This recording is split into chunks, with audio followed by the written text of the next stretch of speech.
ఉద్యోగాల కోసం ఎదురుచూస్తున్న నిరుద్యోగులకు గుడ్ న్యూస్. ప్రభుత్వ ఉద్యోగాన్ని సాధించి జీవితంలో స్థిరపడాలనుకునే వారికి సువర్ణ అవకాశం. హైదరాబాద్లోని మహిళా అభివృద్ధి శిశు సంక్షేమ శాఖ కాంట్రాక్ట్ అవుట్సోర్సింగ్ ప్రాతిపదికన పలు ఉద్యోగాల భర్తీకి నోటిఫికేషన్ విడుదల చేసింది. ఈ రిక్రూట్మెంట్ ద్వారా 31 పోస్టులను భర్తీ చేయనున్నారు. Manager, social worker, GNM, ANM, pre school teacher, paediatrician, chowkidar, ఆయా, data entry operator, child help line supervisor, case worker పోస్టులు ఉన్నాయి.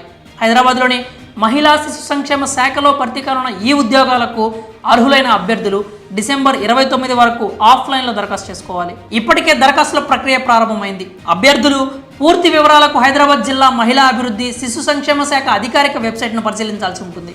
మొత్తం 31 పోస్టులు ఖాళీగా ఉండగా ఇందులో మేనేజర్ పోస్టులు 4, సోషల్ వర్కర్ పోస్టులు 3, జిఎన్ఎం పోస్ట్ 1, ఏఎన్ఎం పోస్టులు 3, pre school teacher post 1, paediatrician post 1, చౌకీదార్ పోస్టులు 2, ఆయా పోస్టులు 2, data entry operator post 1, child help line supervisor పోస్టులు 2, కేస్ వర్కర్ పోస్టులు 11 ఉన్నాయి. పోస్టును అనుసరించి గుర్తింపు పొందిన విద్యాసంస్థల నుంచి SSC, inter, degree, PG diploma ఉత్తీర్ణులై ఉండాలి. పోస్టులను అనుసరించి అభ్యర్థుల వయసు 25 ఏళ్ల నుంచి 50 ఏళ్ల వరకు ఉండాలి.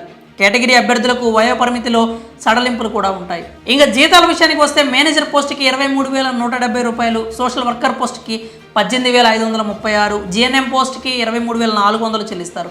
ఏఎన్ఎం పోస్టుకి 13,240, ప్రీ స్కూల్ టీచర్కి 13,000, పీడియాట్రిషియన్ పోస్టుకి 87,750 రూపాయలు, చౌకీదార్ పోస్టుకి 14,500 చెల్లిస్తారు. ఆయా పోస్టుకి 7,944 రూపాయలు, డేటా ఎంట్రీ ఆపరేటర్కి 11,916 రూపాయలు, చైల్డ్ హెల్ప్ లైన్ సూపర్వైజర్కి 19,500, కేస్ వర్కర్కి 15,600 వేతనంగా అందిస్తారు. ఆఫ్లైన్లో దరఖాస్తు చేసుకోవాలి. దరఖాస్తులను జిల్లా సంక్షేమ అధికారి కార్యాలయం, మహిళా అభివృద్ధి శిశు సంక్షేమ శాఖ, 4వ floor, Sneha silver jubilee Bhavan, collectorate, Lakdi Kapul, Hyderabad చిరునామాకు పంపించాలి. దరఖాస్తుకు చివరి తేదీ 29 డిసెంబర్ 2023. పూర్తి సమాచారం కోసం అధికారిక వెబ్సైట్